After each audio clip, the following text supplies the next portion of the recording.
You mentioned the story of that, I think you said he was Jewish and he was shot by, at that, I think it was a concentration camp or something like that.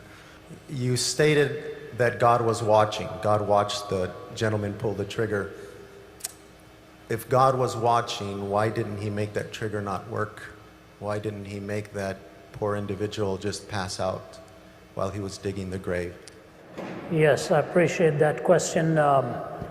Playing the devil's advocate, you said that why didn't God keep the man from pulling the trigger rather than allowing the man to pull the trigger and then watch over him and bringing about some kind of judgment?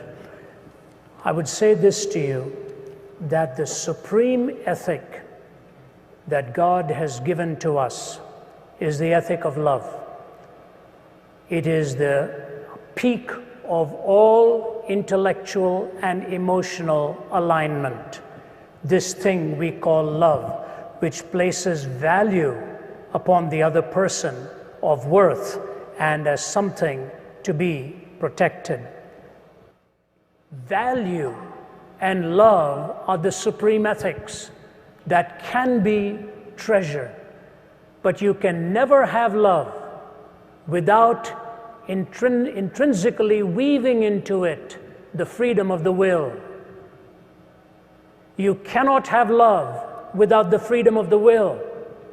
If you are compelled by some machine to a certain decision, you can never love. You can comply, but you will never be choosing to express that sentiment and the reality of love. If love is the supreme ethic, and freedom is indispensable to love, and God's supreme goal for you and for me is that we will love Him with all of our hearts and love our neighbors as ourselves. For Him to violate our free will would be to violate that which is a necessary component so that love can flourish and love can be expressed. If you're asking for God to always stop the trigger, why not God stop everything else? Next time you hold a cup of boiling water, He makes it frozen water instead. Next time you're about to cross the street and you're going to be hit, He pulls your leg back. What you're asking for is a different entity than humanity. As wonderful as it may seem that in stopping that you think He is protecting you from that which is destructive, the greatest denial that you're asking for is the freedom of your will to be able to choose and to love God with all your heart and all your soul. When you've got love as the supreme ethic and the freedom of the will to choose that love, all of the other contingencies come in and can become explained why it is possible to either choose or to reject so that love can ultimately reign supreme. If you want compliance and some kind of a mechanical response, your question itself will self-destruct. You're asking the question because you're free to ask it, and you're free to ask it because you're free to love. And when you love Him, in spite of all of the contraries that you see around us, you're trusting Him for having the supreme wisdom and the knowledge to ultimately bring a pattern out of it all. We think, for example, we know so much. The story is told in Mideastern folklore of this man who lost his horse that ran away. And when the horse ran away, the neighbor came to him and said, "You know, bad luck, isn't it?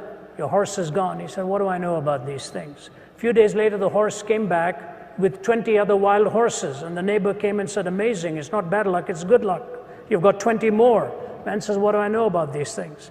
His young son is going and taming one of the new horses. That young horse kicks him and breaks his leg. The neighbor comes and says, "Terrible, isn't it? Your son's leg is broken. Bad luck that these horses came." The fellow says, "What do I know about good luck and bad luck?" A few days go by and a bunch of thugs are coming looking for recruits to join their gang. And they're looking for all the able-bodied young men. And they're about to pick this young man but find out his leg is broken. And they say, "We don't want him. We're going to move on to the next house." So the man comes and says, "Good luck, isn't it? Your son's leg was broken."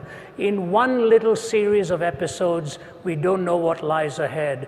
Why don't you wait till you stand before God face to face, and you will find out there were reasons why He didn't stop that trigger, so that you will see the heinousness of evil and see the majesty of love and good managing to navigate yourself as a pilgrim's progress to come to the celestial city.